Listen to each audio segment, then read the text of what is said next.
Scheduling class meetings in Teams. When you've created a class team, it's easy to schedule class meetings within that team. You might want to first of all set up a channel specifically for team meetings. To do that, click on the three dots and then go to Add Channel. Now, making sure I'm in that new channel, I'm going to go to the Meet icon up the top and click on the little arrow down and then go to Schedule a Meeting. I'm going to add a title and I'm going to leave the attendees blank.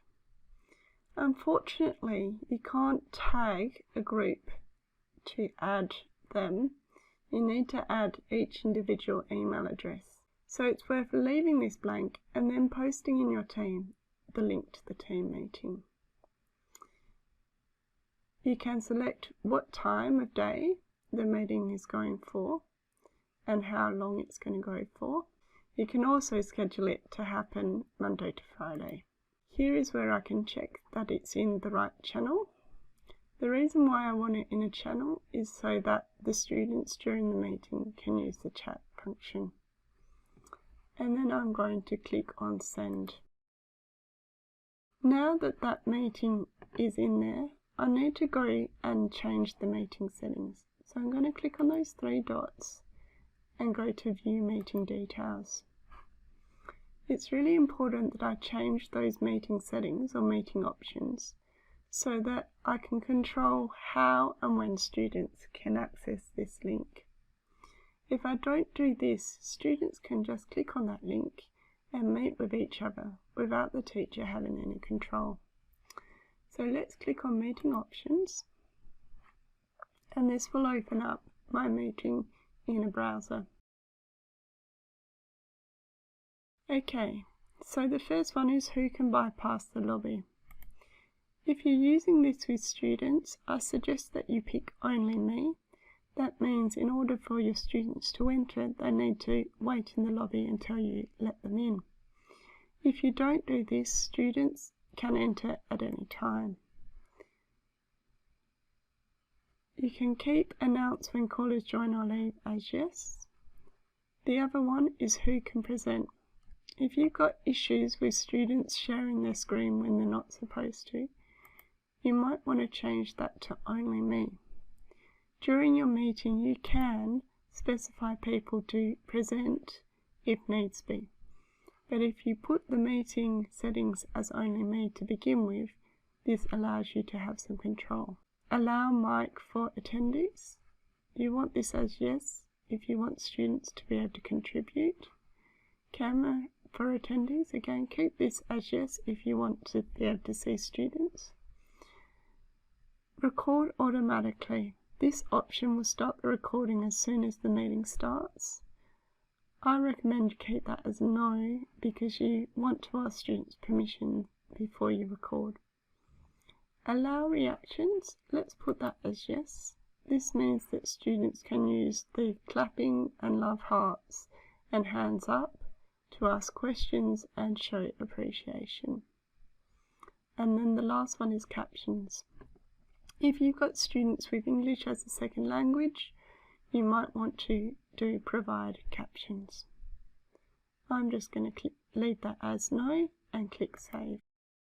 And then I can close my browser. Now this meeting here has those options saved. Once you're ready, you can click Send Update and that meeting will have been updated. The last thing to note is how to leave a meeting without leaving students in there. So I'm just going to open up that meeting and join. I'm going to pretend that I've had my meeting and now I want to end my class meeting. If I just click on Leave, if there are still students left in that meeting, they can continue to chat without me knowing what's going on. So it's important to press that little arrow down and instead of Leave, select End Meeting. Now because I set the options to Only Me can bypass the lobby. Students won't be able to go back in and have conversations without me knowing. You'll notice because I just had that pretend meeting, I've now got an attendance report that I can download. That will let me know when students entered the meeting and when they left. The last thing I might want to do is send students an email with these meeting details. So to do that, again, I want to go into the meeting. And all I need to do is copy this link here. So I'm going to go Control-C to copy. And then I might have set up my class as an email list. So I just need to copy and paste that into an email. So I've created a new email and I've got my Youth for Students 2022 as a list that I've already saved. And in the body of my email, I'm just going to paste that link. Now, when a student clicks on that link, it will open up that meeting. You can see it's opened up my class meeting and I can click to join now.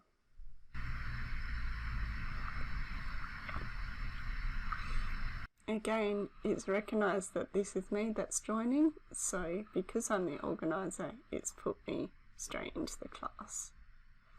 And remember to make sure that students leave when you do, click on that little arrow down and end meeting.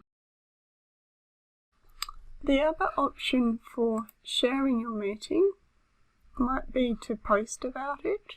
The other way I might want to share this is in the general channel.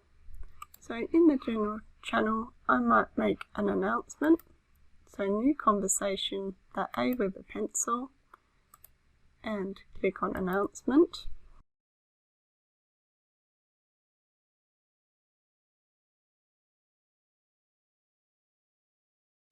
And again, I can just copy and paste that link and students will be able to click on that announcement to join that meeting. And there's my announcement there.